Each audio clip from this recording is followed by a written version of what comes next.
Hi, welcome to English 114. The purpose of this video is just to talk about how to navigate Blackboard and what to expect for all of the weekly pages, but also with the other content that you'll find in Blackboard. Currently, I'm on the initial landing page for the course, which is the announcements page, probably a few hours into day one of the course, essentially whenever I remember. I will change the landing page, and then a couple of days after the course has started, I'll change the landing page again, and then I will change it for a final time, and I will then go through changing the landing page for each week. You'll see a new week when you first enter the course so that you don't have to try and navigate to that week. I know it doesn't take much time to do that, but it just saves you one more click, one more thing you don't have to do. But anyway, here's the announcements page. I will use it initially in the course to post information, anything that I need you to know right away. I don't usually post announcements very often. I try to engage with you all in other ways. Sometimes I will just post videos directly into a week, and then I might tell you about it through an announcement, but really I try to make announcements short and sweet and few and far between after the beginning of the semester gets rolling. So that's why you won't always come to the announcements page when you first click into our course. You might also go into the course syllabus schedule and getting started page, especially in the first couple of days of the course. I'll make this the landing page. Here is where you're going to find kind of like all of the fine print of the class, or the terms of service, maybe, if you want to think of it like that. And it helps you orient yourself to the course. If you have never taken a class at Mitchell, there's going to be Mitchell related information in here. I kind of think of this as sort of an a la carte page where you come here to grab things you need as needed. I would not really read every single thing on day one unless you just need to know it all right away. If that is the case, start with the syllabus. It's the most important document of our course, and arguably so is the schedule and due dates. So that's what you're going to find in here. You're going to find the syllabus, the schedule, the due dates, link them, print them, download them. The schedule and due dates I hope won't change, but it might. I will alert you to any changes if that does ever happen. And then there's information here about, again, sort of that a la carte, do you need privacy policy information? If you don't care about it, then don't read it. The college also asks that we provide the syllabus acknowledgement agreement, so you just go in there and select the choice that says I've read the terms of service, essentially. From there, what's very important in the course is the mandatory course enrollment activity.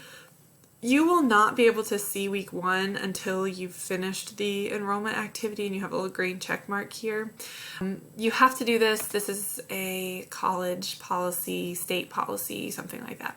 Once you do that, then you will see what the weeks look like for the whole semester. They will look like this. I might have a little bit of a note for you once you click in, and that's just kind of like things to remember. One of the things to remember for week one is just there's a lot of scrolling down because I have a ton of written content for this week. Not all of the weeks will have this much written content. I apologize. I know that is overwhelming. What you will see from there, and the way that I approach structuring the information in Blackboard, or I guess we're not supposed to call it that anymore, but the LMS, or the learning management system, is I essentially am asking you or encouraging you to go in sequential order. Whatever is at the top of the page, I want you to read first. Whatever is in the middle of the page, I want you to read next.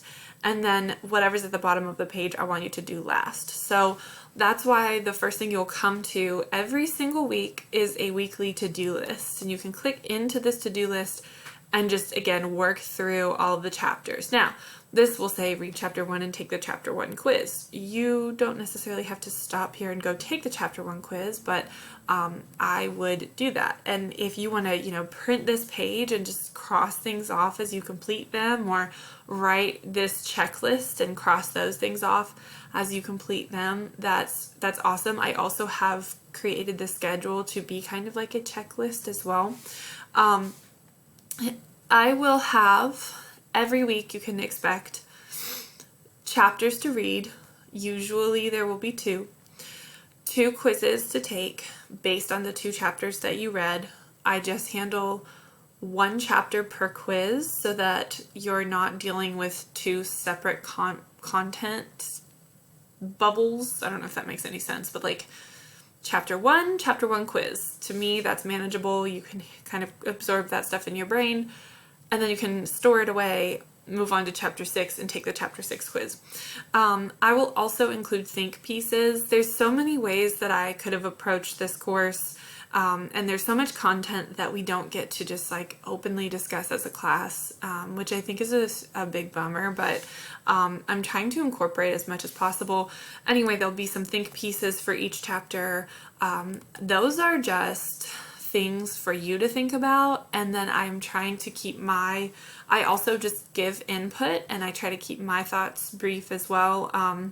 My goal is 3 to 5 minutes. I'm long-winded though. And then it just kind of like works you through what to do, and then there's it tells you to do your ethical challenges. Okay, so once you've worked through the to-do list, or at least looked at what you need to do, the stuff to do is again associated sequentially at the bottom of the page. So if the first thing in the to-do list is to read chapter 1 and take the chapter 1 quiz, that's the first thing that you're going to find here is the chapter 1 quiz. And then you're going to find the chapter 6 quiz. Then you will find, and the reason this is so long is because I have so much to say in the introductory discussion board, but they will not all be this long. So you'll go through, you'll read this content, read the rubric, and then reply to the discussion board, and then there's an actual discussion board that you'll respond to. After week 1, you will have 2 discussion boards like this second one that you need to respond to each week, but because week 1 we've never done this before, our first discussion board is just kind of like laying out the ground rules as a class. I sometimes will have locks on things, and that just means that you need to complete something else before you are going to be allowed to complete something. If you see a little lock here, it just means something's not letting you go in. So here it's saying the activity, an introductory discussion of ethical challenges, is marked. It needs to be marked complete. It's basically what this is saying. So you can't do this one until you go and do this one. And the way that you get into discussion boards, if you've never participated in these style discussion boards, is you click on the title of the discussion board right next to the little emoji here. So I would click on ethical challenges. I would either read this for the first time or read it again or scroll past all of it and then go ahead and reply and post what I want to say, or sometimes the box is automatically there for you. That's what every single week will look like. It will be our to-do list, and it'll be all the things that you need to do. So I think that covers the navigation of this course. If you have any questions, if you're struggling with anything at all, please let me know.